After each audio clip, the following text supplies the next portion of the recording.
नमस्कार, मैं हूं आपके साथ विशाल कालरा। तो यास तूफान थमने के बाद पश्चिम बंगाल में अब सियासत का तूफान मचा है। बंगाल में तूफान से हुए नुकसान को लेकर आज प्रधानमंत्री मोदी और ममता बनर्जी की मीटिंग होनी थी, लेकिन दीदी मोदी से मिलने 30 मिनट देर से पहुंची और पेपर थमाकर तुरंत चलती बनी। बाद में उन्होंने कहा कि उन्हें रिव्यू मीटिंग के बारे में जानकारी ही नहीं थी। उनकी मुलाकात होनी थी, लेकिन जरूरी काम की वजह से वो चली गई।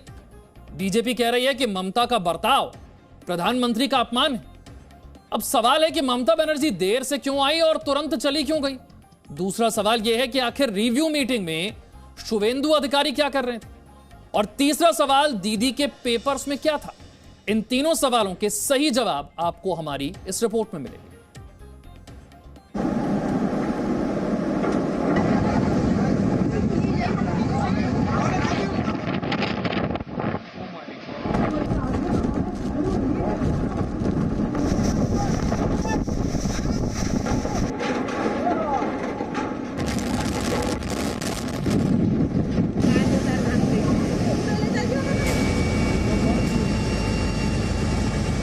पश्चिम बंगाल में यास तूफान से हुए नुकसान को आसमान से देखते हुए प्रधानमंत्री नरेंद्र मोदी और मुख्यमंत्री ममता बनर्जी दोनों अलग अलग विमान पर सवार थे, लेकिन मकसद एक था।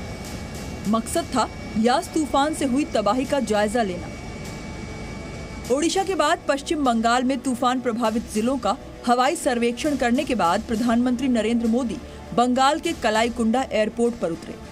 उम्मीद की जा रही थी कि चुनाव की कड़वाहट दूर करते हुए दीदी खुद उनका स्वागत करेंगी, जैसा कि भुवनेश्वर एयरपोर्ट पर प्रधानमंत्री का अभिनंदन खुद ओडिशा के मुख्यमंत्री नवीन पटनायक ने किया था। लेकिन दीदी का तो प्लान ही अलग था। दोपहर 2:30 बजे कलाईकुंडा में ही प्रधानमंत्री की रिव्यू मीटिंग होनी थी। रिव्यू मीटिंग जिस रूम में होनी थी, वहाँ प्रेजेंटेशन के लिए एक स्क्रीन और 3 तरफ से कुल 9 कुर्सियां लगाई गई थी। एक तरफ प्रधानमंत्री नरेंद्र मोदी को बैठना था। पीएम की कुर्सी के बाईं ओर 4 कुर्सियां थीं, 3 आगे और 1 कुर्सी थोड़ा पीछे। वहीं पीएम की कुर्सी की दाहिने ओर 4 कुर्सियां थीं, जिसमें से 1 कुर्सी पश्चिम बंगाल की मुख्यमंत्री ममता बनर्जी के लिए थी। कहा जा रहा है कि मीटिंग में तय समय पर प्रधानमंत्री नरेंद्र मोदी आ चुके थे। रिव्यू मीटिंग की इस तस्वीर में आप पीएम मोदी के साथ पश्चिम बंगाल के राज्यपाल जगदीप धनखड़ और नंदीग्राम से विधायक शुवेंदु अधिकारी को भी देख सकते हैं।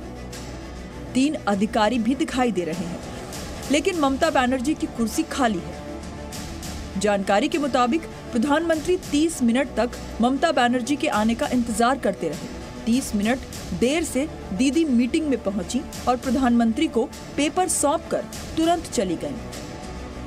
जहां एक तरफ बीजेपी की तरफ से आरोप लगाया जा रहा है कि पश्चिम बंगाल की मुख्यमंत्री ममता बनर्जी जो समीक्षा बैठक प्रधानमंत्री की ओर से बुलाई गई थी चक्रवाती तूफान यास पर, उसमें वो 30 मिनट देरी से पहुंची और घंटों तक उनको इंतजार करना पड़ा। वहीं दूसरी ओर मुख्यमंत्री का ये दावा है कि उनका जो 26 तारीख को जिस तरीके से चक्रवाती तूफान यास बंगाल के तट से टकराया था, उसी शाम को उन्होंने ये ऐलान कर दिया था कि जो 3 प्रभावित जिले हैं, उत्तर 24 परगना, दक्षिण 24 परगना और पूर्वी मिदनापुर का, वो एरियल सर्वे करेंगी और साथ ही समीक्षा बैठक भी करेंगी।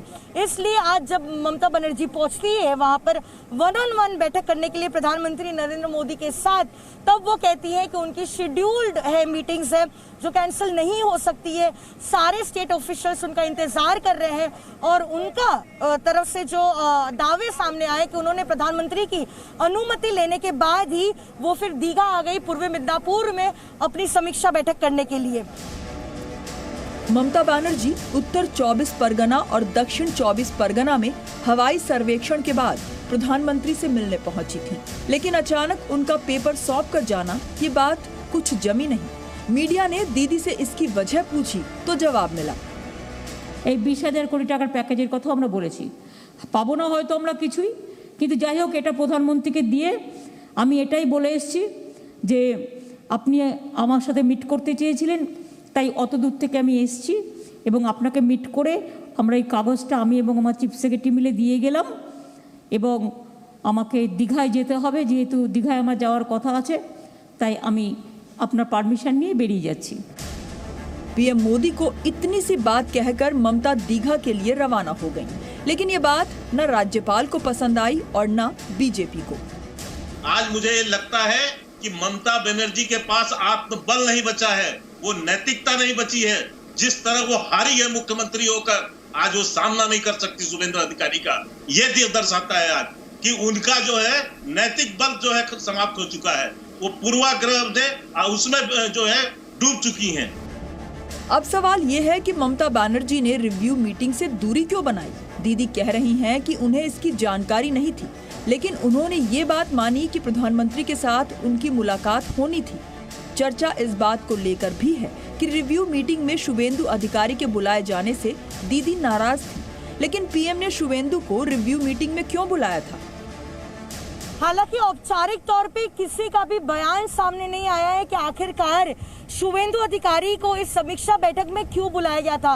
लेकिन अगर सूत्रों की माने, चूंकि शुभेंदु अधिकारी लीडर ऑफ अपोजिशन है पश्चिम बंगाल के विधानसभा में, और साथ ही वो विधायक है नंदीग्राम क्षेत्र से जो ईस्ट मिदनापुर में पड़ता है और बेहद प्रभावित हुआ है इस तूफान के वजह से, इसलिए उनको बुलाया गया था। लेकिन अगर तृणमूल कांग्रेस के सूत्रों की माने तो उनका ये कहना है कि शुभेंदु अधिकारी सिर्फ एक विधायक को क्यों बुलाया जाएगा, जबकि कई ऐसे विधानसभा क्षेत्र हैं और कई ऐसे जिले हैं जहां पर लोग बुरी तरीके से प्रभावित हैं। प्रधानमंत्री ने तूफान प्रभावित राज्यों के लिए 1000 करोड़ रुपए का ऐलान किया है, जिसमें ओडिशा के लिए 500 करोड़ रुपए दिए जाएंगे। वहीं पश्चिम बंगाल और झारखंड को मिलाकर 500 करोड़ रुपए मिलेंगे। यास तूफान में जिन लोगों की मौत हुई है उनके परिवार को 2-2 लाख रुपए की मदद राशि मिलेगी, जबकि घायल लोगों को 50-50 हजार रुपए दिए जाएंगे। अब आपको बताते हैं कि ममता बनर्जी ने प्रधानमंत्री को जो पेपर सौंपे उसमें क्या था। पश्चिम बंगाल की मुख्यमंत्री ममता बनर्जी जब कलाईकुंडा एयरफोर्स स्टेशन पहुंचती हैं प्रधानमंत्री नरेंद्र मोदी की समीक्षा बैठक में, तब 15 मिनट तक जो है वो एक एकांत में बैठक करती हैं। उनके साथ राज्य के चीफ सेक्रेटरी आलपन बंदोपाध्याय भी थे और उन्होंने एक रिपोर्ट सबमिट की। इस चक्रवाती तूफान ने जिस तरीके से कहर बरपाया है, आर्थिक मदद की मांग की गई, 20,000 करोड़ की आर्थिक मदद मांगी गई और साथ ही 2 रिलीफ अलग से पैकेजेस मांगे गए, 10,000 करोड़ और 10,000 करोड़ के एक सुंदरबंस के लिए और दीघा के लिए। और साथ ही इस रिपोर्ट में उस सारी जगहों का मेंशन है जहां पर लोग बुरी तरीके से प्रभावित है, जो जिले अभी भी जो है लगातार जहां पर पानी का स्तर बढ़ रहा है, और संख्या भी दी गई है कि पश्चिम बंगाल में 15 लाख से ज्यादा लोगों को इवैक्यूएट कराया गया था। और आखिरकार कितने लोग हैं जो बुरी तरीके से इस तूफान से प्रभावित है। ममता बनर्जी अगर बंगाल की जनता के हित के बारे में सोचती तो प्रधानमंत्री नरेंद्र मोदी के साथ बैठकर जरूर बात करती, तूफान प्रभावित जिलों और लोगों की मदद के लिए मिलकर योजनाएं बनाती। लेकिन दीदी शायद तूफान प्रभावित जनता से जुड़े संवेदनशील मुद्दे को भी सियासी खेला समझ बैठी। कोलकाता से पूजा मेहता के साथ ब्यूरो रिपोर्ट, जी मीडिया। ममता बनर्जी के पास प्रधानमंत्री के साथ बैठक करने का समय नहीं था, लेकिन उन्होंने पेपर के जरिए 20,000 करोड़ रुपए की मदद करने की मांग जरूर रख दी। वहीं दूसरी ओर ओडिशा के मुख्यमंत्री नवीन पटनायक हैं, जिन्होंने प्रधानमंत्री से कहा है कि कोविड काल में वो केंद्र पर अतिरिक्त बोझ नहीं डाल सकते हैं। उन्होंने ट्वीट करके ये कहा कि देश में कोविड-19 महामारी चरम पर है, ऐसे में हमने केंद्र पर अतिरिक्त बोझ न डालते हुए तत्काल आर्थिक मदद की मांग नहीं की। यहां आपके लिए समझना जरूरी है कि ममता बनर्जी और नवीन पटनायक के दोनों बीजेपी के विरोधी खेमे से आते हैं। दीदी टीएमसी के अध्यक्ष हैं, नवीन पटनायक की पार्टी बीजेडी है, जिनकी ओडिशा में सरकार है। नवीन पटनायक ने प्रधानमंत्री को एयरपोर्ट जाकर रिसीव किया, उनके साथ मीटिंग में शामिल हुए। लेकिन ममता बनर्जी ने लोकतांत्रिक मूल्यों और परंपरा का भी सम्मान करना उचित नहीं समझा। और यास तूफान का असर बिहार और झारखंड में भी हुआ है। कई दिनों से लगातार यहां बारिश हो रही है। रांची में 3 साल पहले बना एक पुल टूट गया है। इस पुल को रांची की एक नामी कंस्ट्रक्शन कंपनी ने बनाया था। अब इस मामले में झारखंड के मुख्यमंत्री हेमंत सोरेन ने उच्च स्तरीय जांच के आदेश दे दिए।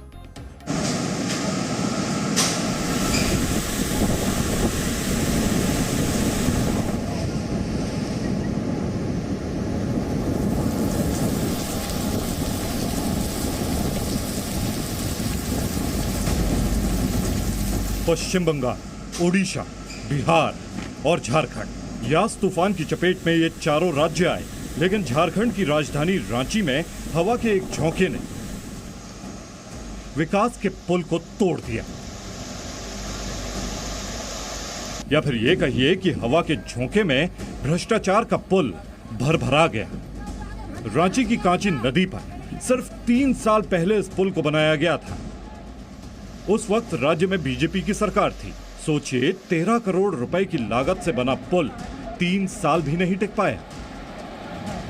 पुल के टूटने पर राजनीतिक आरोप प्रत्यारोप का खेल चल रहा है, लेकिन स्थानीय लोग बताते हैं कि कांची नदी में बालू का अवैध खनन चल रहा है। बालू माफिया पुल के पिलर के पास से लगातार बालू निकालते आ रहे हैं, जिससे पुल की नींव कमजोर हो गई। इन सब के बीच पुल टूटने की सारी जिम्मेदारी फिलहाल यास तूफान पर डाल दी गई है। यास की वजह से झारखंड और बिहार में मानसून से पहले ही लगातार बारिश हो रही है। ये वीडियो पटना के जयप्रभा अस्पताल का है। अस्पताल में पानी भरा है, दवाइयां तैर रही हैं। कोरोना की दूसरी लहर के बीच अस्पताल को अब इस मुसीबत का भी सामना करना पड़ रहा है।